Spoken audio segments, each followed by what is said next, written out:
One of the most exciting features that was introduced with Live 9 is audio to MIDI conversion. Live will actually take an audio file, whether it's a drum pattern or a guitar solo or a very lush piano arrangement, and actually convert that audio into MIDI and display it on a grid with pitch information, velocity information, and timing. This is a hugely powerful tool and one of the most fun things to do inside of Live. Live converts audio to MIDI in 3 different ways and also will slice audio to MIDI, which we're going to be taking a little bit deeper look at in the next lesson.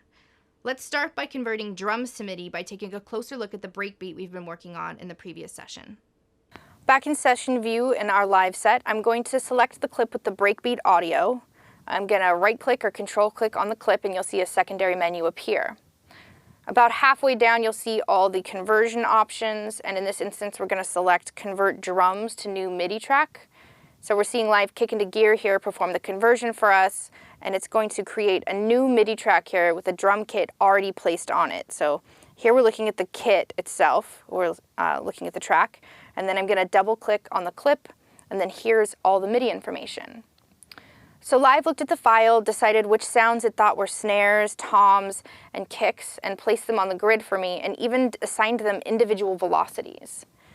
So I'm going to launch this clip here now so we can get a clear sense of how close the software was able to get to the original pattern. And I'll now launch the breakbeat along with it.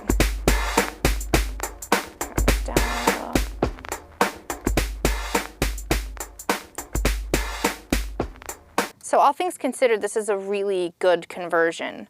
And I can go in here, I can move sounds around, I can adjust velocities, I could drop an entire new drum kit on here.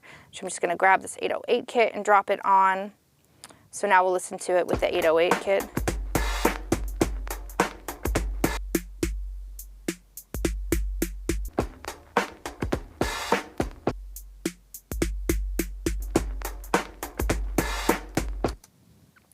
Converting drums to MIDI can be a really great place to get somewhere fast if you have a pattern you're trying to reproduce, or even just as kind of an inspirational starting point.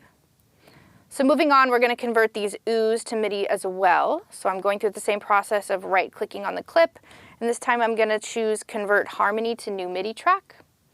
Live again performs the conversion, creates this new MIDI track, and it will finish up shortly here.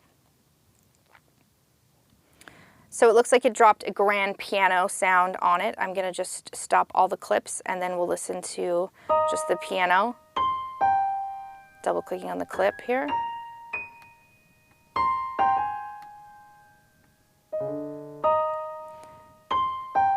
And then launching them both at the same time, we can hear how close the software got.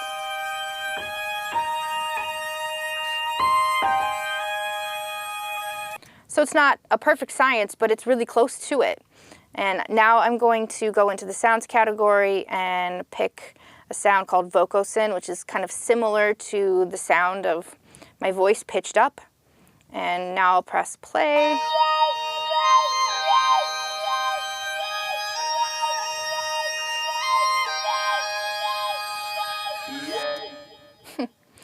We can do the same thing for melodies as well. The only difference between the 3 conversions is the algorithm Live uses to analyze the files.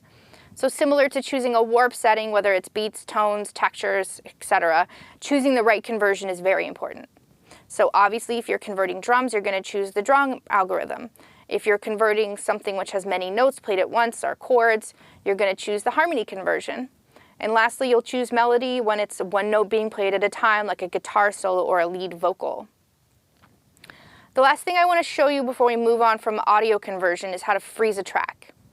So freezing a track is going to take whatever's on a channel and convert it to audio, and for all intents and purposes, that track is going to be frozen in place.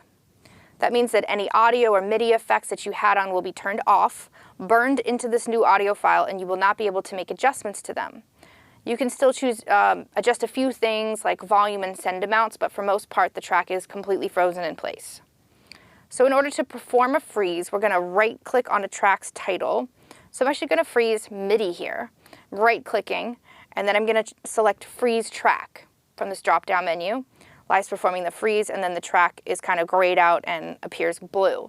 So in a lot of ways, we've actually converted MIDI to audio now, which is the opposite of what we were just doing. Freezing tracks can be useful for a number of reasons, but the most common is so that you can free up more of your computer's processing power by turning off any effects or virtual instruments which may have been taxing your machine. Also, if we freeze this MIDI track like I just did, and then I pull it over onto an audio track and then double click on it here, you can see that this is purely audio.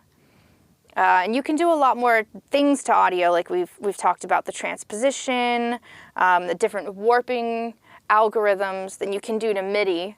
And you can also export this as audio if you so choose. And I'm just gonna pull it on back. And to unfreeze the track, I would just right click again here and then select unfreeze track. Now I click on the MIDI and we're right back where we were before.